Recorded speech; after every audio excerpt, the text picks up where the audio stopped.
Hello, magandang gabi po mga lalabs, mga vayots.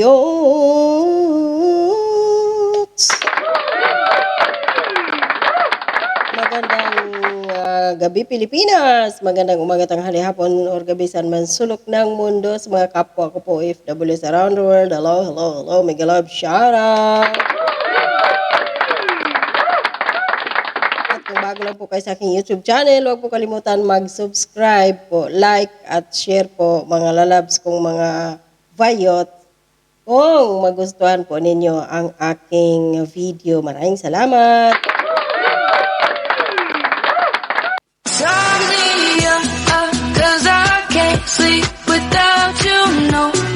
So, diretso na po tayo sa ating topiko ngayong balitang showbiz muna tayo, makichismis tayo dito. Ito daw si Sam Milby at si Catriona Gray, hiwalay na. Paborito ko pa naman to kaya ko ito binlog kasi gusto ko si Catriona Gray over Pia Wurtzbach. Kaya yun, nag-vlog ako na hiwalay na daw sila ni Catriona. So sad naman. Ito nga daw ay ayon dito sa balita ni OG Diaz. Alam naman natin na kapag si OG Diaz nagsabi, talagang pumapasok talaga sa pinakabonggang banga. Tingnan ninyo yung kay Catherine at Daniel, diba? Patago-tago pa sila si Carla Estrada, kung ano po mga gimmick. Pero yung ending, totoo. Sila ni, sino ba yun? Paulo Contes at Yen Santos. Marami pang iba. So, ngayon dito ay ito nga napabalita na hiwalay na si Sam Milby at si Catriona Gray dahil di umano ay hindi na nakikita ng mga fans o mga followers ni Sam Milby at ni Catriona Gray na suot-suot lagi ni Catriona ang kanilang engagement ring. So ngayon, sabi dito sa, ano bang balita ito? O balita nga naman. Balita tabloid to Nakakaloka ang revelasyon ni OG Diaz na ibinulong daw sa kanya ng source niya na hiwalay na raw ang engaged couple na sina Sam Milby at Catriona Gray. Totoo po yun, maraming nasad doon sa Catherine at Daniel. Ako naman hindi nasad pero nanghihinayang sa relasyon, bagay na bagay pa naman sila. Tapos yung ending pala ay magkakahiwalay lang. Tapos yung ang dami yung pangarap nung binubuo nung mag-on pa kayo. Tapos yung ending magkahiwalay. So yun. Sabi dito, unang na-question ang dalawa nang mapansin ng mga netizen na hindi na raw suot minsan ni Catriona ang engagement ring na ibinigay sa kanya ng fiancé. Pero say ng source ni OG, 1 buwan na raw hiwalay ang dalawa. At noon pang Enero 3, sa birthday ni Miss Universe 2018 na si Catriona Gray, na pagkikita pa rin sila together na magkasama sa events.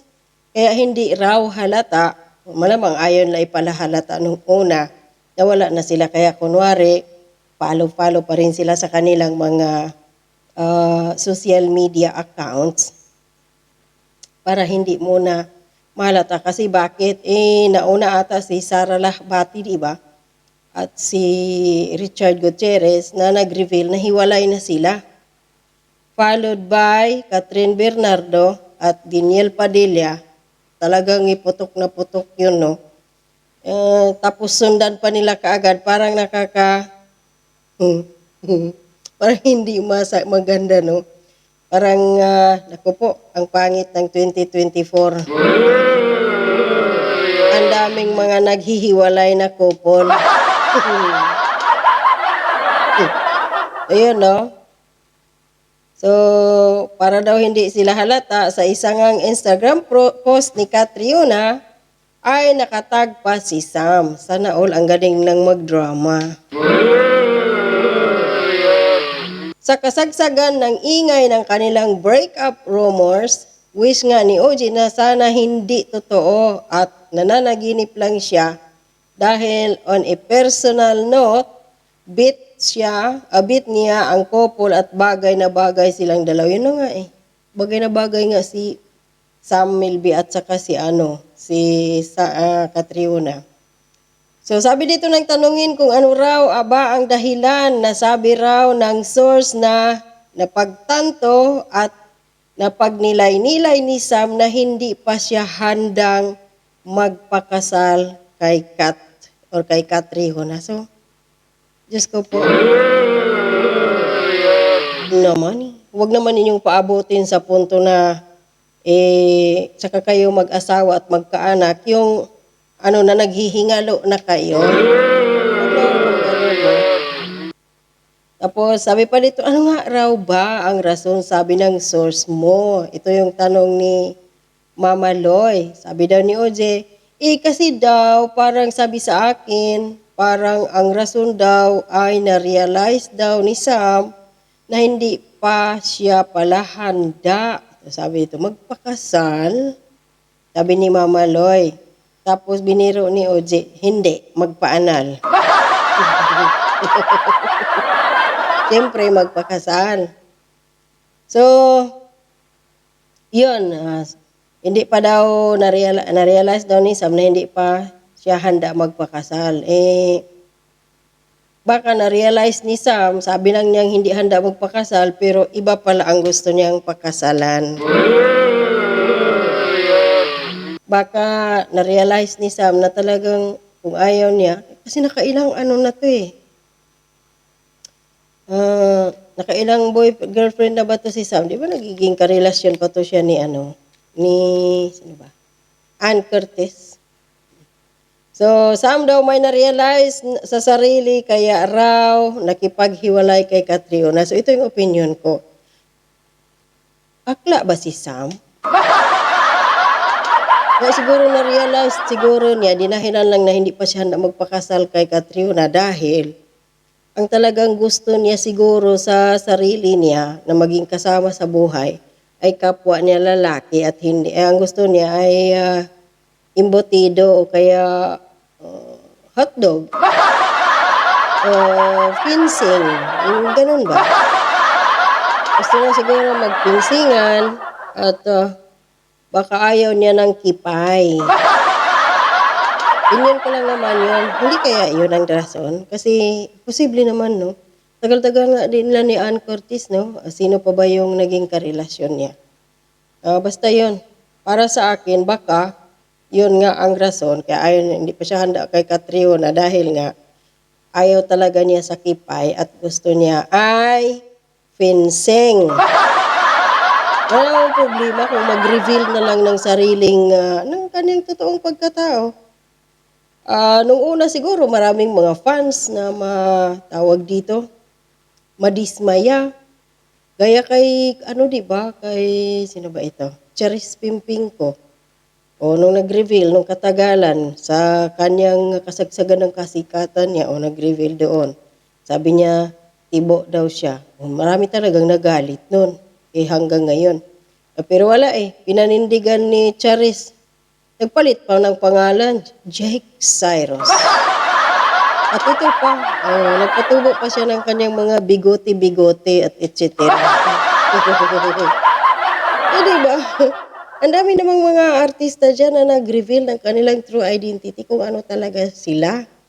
Wala namang problema doon. Nung una, madidismaya talaga ang mga fans, pero katagalan, kapag paninindigan nila iyon, matatanggap din sila ng kanilang mga followers. So ikaw, Sam, Melby, kung nababahala ka dahil ayaw mong pakasal kay Catriona dahil ikaw ay isang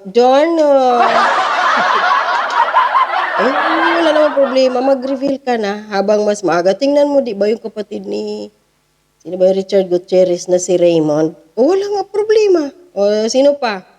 Hindi si Christian, yung si Mark Bautista na singer, o di ba? Marami. At yung iba tanggap sila ng lipunan, yung iba wala tayong magawa kasi hindi naman madali talaga nung sabihin mo ikaw ay isang macho, guwapo, tapos jumbo hotdog, kaya mo ba to? Yan pala ang gusto. Ayaw sa kipay dahil jumbo hotdog, kaya mo ba to? Yan pala yung gusto. Then go! Baka mamaya may type si Sam na guwapo, macho, tapos nakaangkla siya kay Catriona kaya hindi niya magawa. Kaya ang ending ngayon, hiwalay silang dalawa.